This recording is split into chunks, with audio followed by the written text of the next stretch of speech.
Why don't we describe the book? Yeah, let's go through the clouds that we got, because the Right. first cloud that we mentioned, and this is the I think the most fundamental insight, the illusion of the I. Because when you're approximately 18 months, for the first time your brain creates self-awareness. So for the first time in your life you think, hey, this reflection in the mirror, that's me. Even though that is useful in our daily lives, I mean, whenever you're hungry, you say, can I have something to eat? You don't say this body is hungry. So this concept of I is useful, but it's a tool and not a real thing. But because we think this is me, then the second thought is actually, then am I good enough? And I think you can relate to that in all your coachings, people sitting there and being actually insecure. The way I see it, Paul, is it's impossible for me not to be insecure. Yes. It has to defend itself.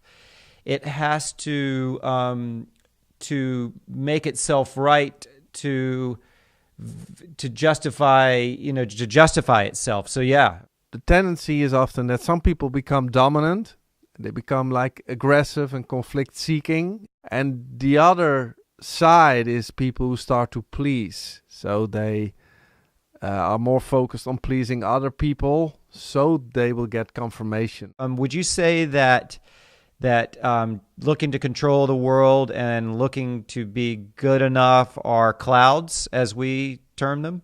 The first cloud is of course the illusion of the I, and from that it's like I need to be good enough. So then we start to manipulate a bit. And the second one is you need to control life. And especially in the Western world, I think the conditioning is like success is a choice. You need to control life. You need to make the right decisions. And this gives people so much stress because we have the illusion that we control life.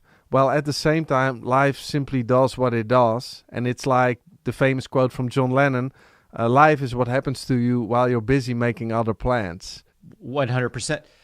Well, both of us work really in many cases at the top of whatever profession that we are working. You from a speaking basis, your work with illuminating larger audiences around these ideas. How do you interact with folks, or let's say these leaders, in the realm of non-duality in what you're speaking to their audiences about? Like, do you ever get any feedback like, this is crazy. How could I ever run a company this way?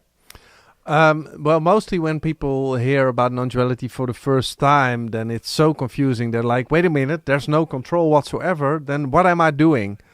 Right. Yeah.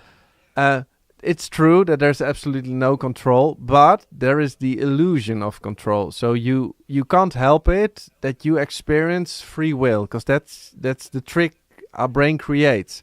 So whenever I choose water, my brain will create the idea that this is my choice, which is totally fine. So you just live as if you control life, but at the same time, you're totally aware that life just does what it does.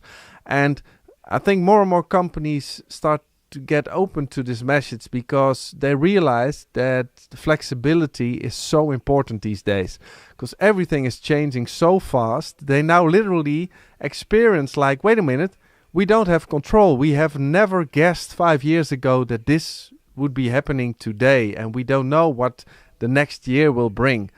And so often I ask people, like, look back 10 years in your life. Could you have guessed 10 years ago what your life would look like today?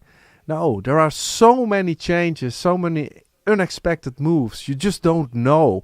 And then for the next 10 years, you don't know too. I mean, you don't even know what the first sentence will be that you will speak.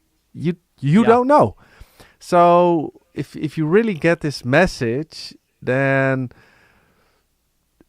it's still fine to have a company with some structure and a vision and values and stuff, but you're not attached to the outcome of your ideas. You're more flexible and open-minded to it.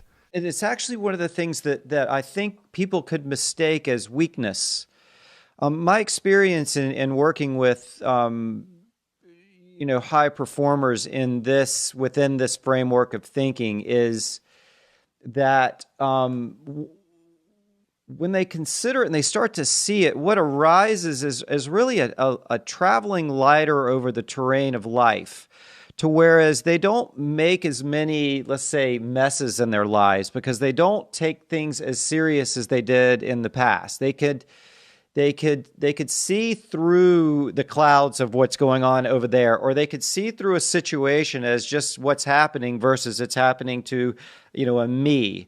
And so when I speak to let's just say a CEO of a company about this work, what I suggest might start to arise is people start to work together better. They start to lighten up. They start to give people a little bit more space to be themselves. What naturally happens up without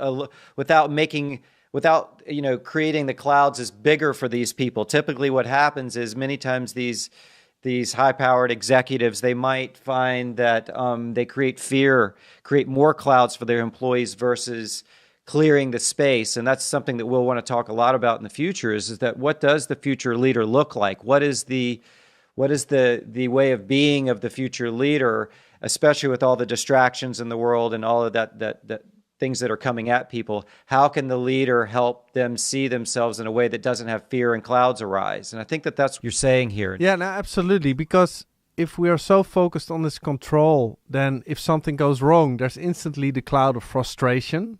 And a lot of people suffer from that. Then if we think about the future, there is already the cloud of fear for what might be happening in the future. And of course, if things go wrong, we got the clouds of blame, shame, and guilt. And if this happens, then stress increases. People are being overwhelmed. I think the task for the new leader is not to put more clouds, more control mechanisms onto people, but to liberate them from those clouds. Whenever things go different from what we thought they are, if you just don't instantly panic, then you're way more creative and flexible to come up with new ideas automatically. Seeing thoughts for what they are versus the construct in which you put around them, once they start to disappear, what arises is your natural intuition, your natural creativity, your natural power. And what I would say even beyond that, what arises too, Paul, is things like morality, ethics, the golden rule starts to be perfectly evident to you without you having to do that, to make some decision to do unto others as you do unto, Yes. Much of what gets generated from the messes in life that get created are all cloud-based. Yes. All of them. True. What you see is once we're so filled with these clouds, we try to do almost anything to get rid of it. And so what we also talk about in the book, then people start to, for instance, buy stuff. Because at the moment you buy something, then just for a little while you feel better about yourself. Then there's, of course, drugs, food. Then there is like hunting for goals or a career. And I think what's been overlooked often is that the reason that you feel good when you have like accomplished something is not because you have reached the goal. It is because at that moment you're free from desire for just a little while.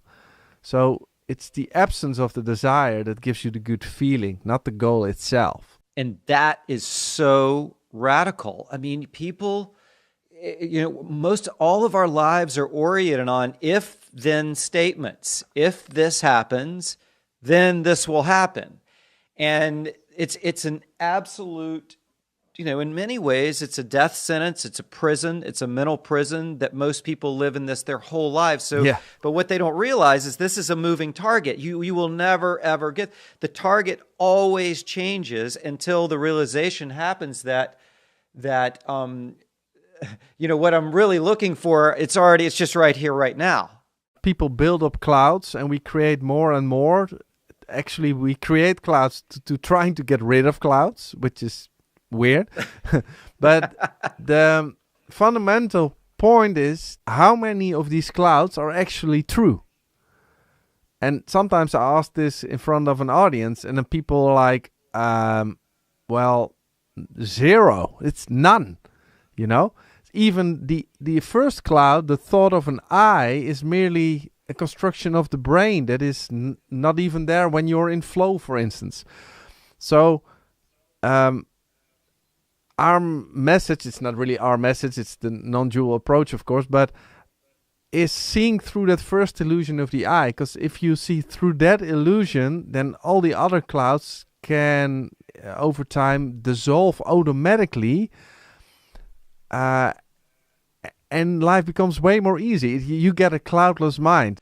I'd love to be able to have the people that listen to this know why we wrote the book. Well, if we just look from a non-dual perspective, then this all simply happened. That's right. And then afterwards we try to come up with stories about why. But of course we can look at ourselves and think, oh, I was feeling this and that. And whenever I met you, I think you flew to the Netherlands, and it was the first day that we came up, it just happened, but we came up with the idea, let's write a book. And because we both have such an interest in non-duality, but also in simplicity, and I think we just started writing the book to make it as simple as possible.